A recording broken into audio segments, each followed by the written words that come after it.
They didn't believe me. Not the couple's family after their house burned down. Not the daycare when half the kids mysteriously fell ill. And not the police when I attempted to end this plague with my bare hands. For perhaps the final time, I'm begging you, all of you, please believe me when I say that damn boy is evil. Many years ago, I'd lived next to a beautiful couple. The two were happily married, well known in the community, and had big dreams of starting a family.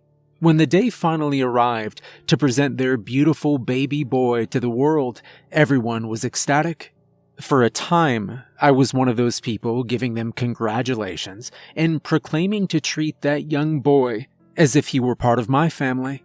And for a time, I believed in the happiness associated with their new life. But, as many people fail to do in the face of something so perfect, I realized I was neglecting to answer some fundamental questions.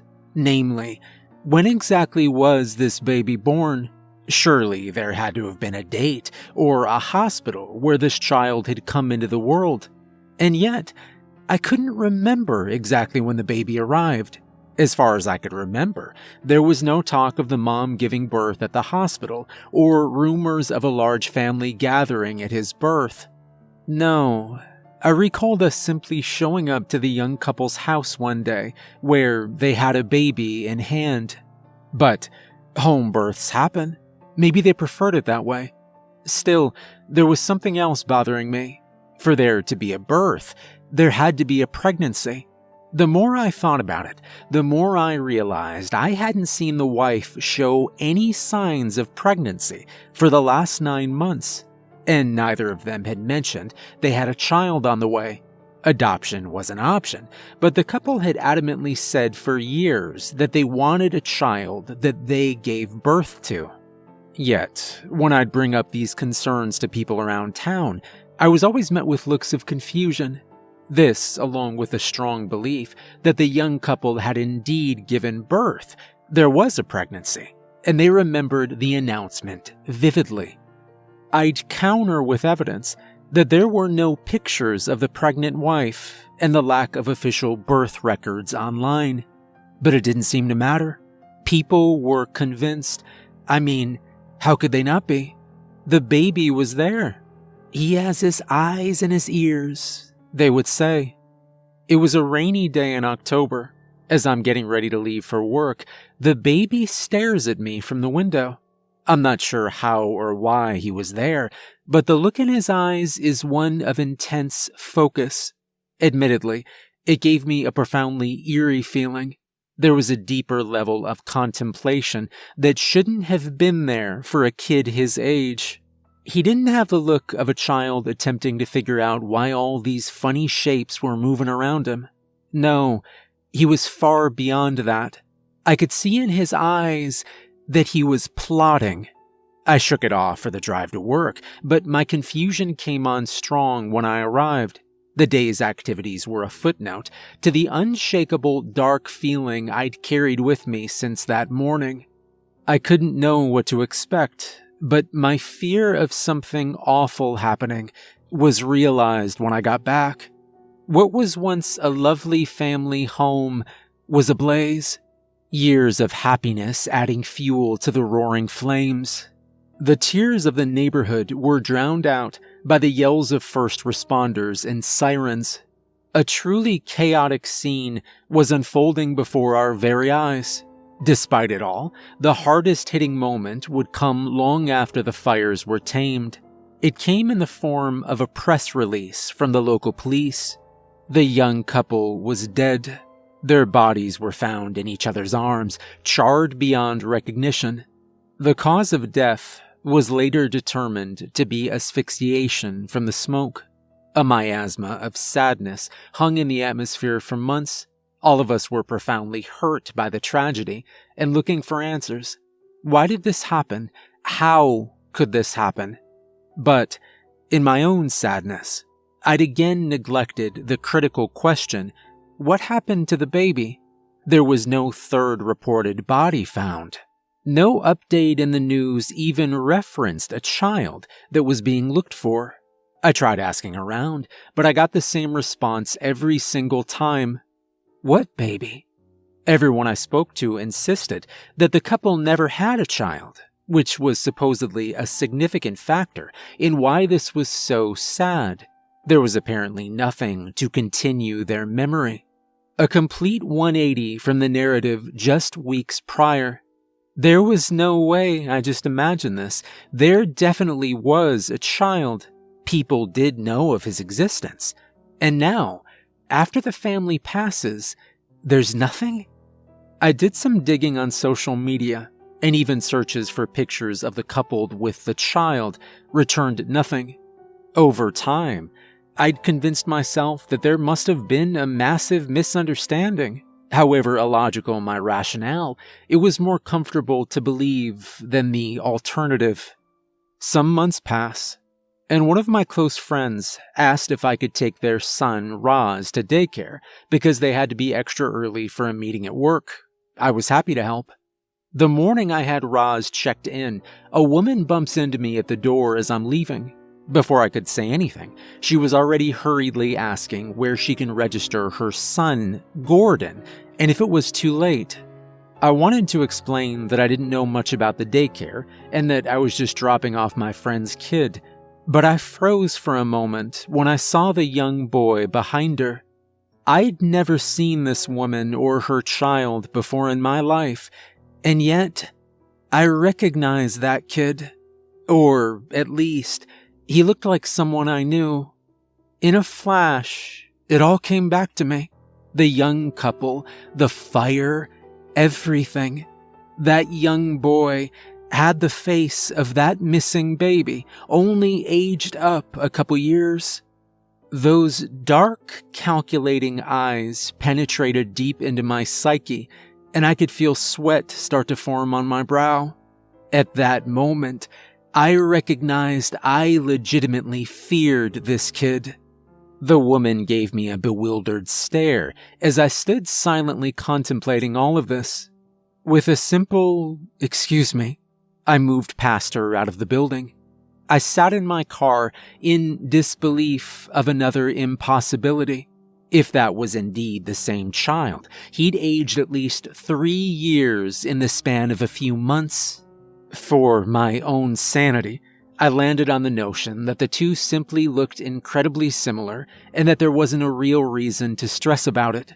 Still, deep down, I knew that wasn't the case. A couple weeks to the day went by without anything abnormal happening until I got a call from my friend.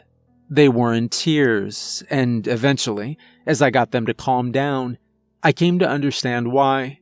Half the kids in the daycare had come down with a mysterious illness. The severity of this illness resulted in some grim results for a few of the children. Roz was one of those impacted. He would eventually come to make a recovery, but there was lasting damage.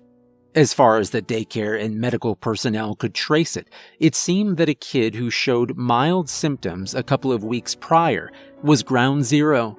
I nearly dropped my phone at that news. I half screamed at my friend about how some new kid named Gordon was registered that day and how they were likely the root. But they, understandably, didn't care. Their attention was focused on Roz and asking about my own health. After talking for a bit longer, I assured them I was okay, and as soon as the conversation was over, I got into my car and sped in the direction of the daycare. I nearly busted down the door as I sprinted towards the front desk and asked if they had a kid named Gordon register anytime recently. There was some back and forth about who I was, so I lied and said I was a relative, but that didn't get me anywhere. Apparently, no new kids had registered in the past month. I argued that that was impossible, because my relative had come in 2 weeks prior wanting to register her kid. But, again, I was told that no one had done such a thing. It had happened again. Somehow this kid was gone from everyone's memories except mine. I went to the local police and I tried to share my findings, but I was basically laughed out of the station. For another few months, all was quiet until I was driving home late one night. I stopped at a convenience store to grab some snacks, and as I'm figuring out what I want, a father walks in with his young son in hand. Instantly, I get a sense of foreboding. Before I even laid eyes on the two, I had a strong feeling of who it was. When I peeked over the rows of snacks, my fears were confirmed. Also, as expected, the kid was just as aware of my presence as I was of his. I didn't even bother to get what I wanted. I simply walked out and drove home. The following day on the news, the top story was about a single man shot and killed just outside that same convenience store. Whoever did it didn't even take anything. Just a stone-cold, random murder. In the following years, I witnessed the precursor to multiple tragedies around the world. Sickness, violence, random fatal accidents, emotional trauma, etc. The one connecting thread was that boy. Whether in person or on social media, I'd always see his damn face first. He always remained a child, but his age varied wildly. Mostly he took the form of a baby, sometimes 3 or 4, maybe even as old as 10, but undoubtedly, it was always him. I'd try and do my best to stop some of these events before they happened, but my efforts never mattered. There would always be a moment where something went horribly wrong. One of the scariest things about it all is that no matter whether I saw him in person or on TV, he'd always be staring at me. I could see a video of a family walking the street with their kid, and I'd catch him looking directly at the camera. It was as if he knew that I was watching and wanted me to know that he was always watching me back. There was never a moment of peace. My mental health degraded heavily over this period. I was in and out of therapy, picked up a bad smoking habit, and ruined more than my fair share of relationships over what some had deemed an unhealthy and twisted obsession. It had become unbearable. One day, after a dreadful night, I decided to sit at a park near my house to try and relax for the first time in a long while. For the first 10 minutes or so, I was succeeding. The cool air on my face, with the birds and squirrels living peacefully, brought a sense of calm. That calm, however, was quickly shattered when that familiar sense of foreboding hit me with the force of a semi-truck. Walking towards me was the boy, this time aged around 6 or 7, and with a new couple, one that deeply reminded me of the first. Flashes of the feelings I had when I first saw that fire circled through my mind. Fear, anxiety, sadness. But something new accompanied it. Absolute, pure rage. I was livid that this boy was somehow responsible for so much damage, all of the lives he'd ruined. And he didn't even dare to face the horrible things he'd done. He just destroys and disappears, hoping that those damaged won't remember he was even there. But I did. And if I was the only person that was gonna remember, then maybe I was the only person who could do something about it. I flicked my still-lit cigarette onto the ground, got up from the bench, and began to walk towards the trio. My heart beat through my chest with every step. A million thoughts raced through my mind. And before I knew it, I was slowly raising up both hands and contorting them to perfectly fit around the boy's neck. Finally, when I was just within reach, I sprung forward and let out a visceral scream. But the only thing I came into contact with midair was a pair of knuckles cracking me against the temple. I blacked out for a moment and woke up to a man sitting on top of me. He was raining down a hailstorm of punches with a woman screaming behind him. My world went dark again, only to come back to a group of people pulling the man off of me with another holding me down in place. Watching all this chaos unfold was the young boy who had a massive smile plastered on his face, those soulless eyes lapping up every bit of my pain. The cops arrived shortly after that. I was charged and subsequently spent time in jail. In the police interview, I begged them to understand why what I had attempted was necessary. I laid out my case, explained the connections between multiple occurrences, and warned them that the family was in danger. The response was as expected, disbelief, and for their hubris, that couple died in a car accident only a few days later. And even then, was I believed? No. Interestingly enough, the charges were later dropped due to lack of evidence. Witnesses had claimed they saw me walking out of the park when a man randomly attacked me as I tripped into him. And just like that, so easily, life had gone back to normal. It wasn't until I was back sitting alone at home that a new realization hit me. I couldn't stop this. It did me no good to even attempt to pretend like I was in control here. There's a dark force beyond my control, and we are mere toys to be moved around at its whim. It's not something I'm okay with, far from it, but at this point, what can I do?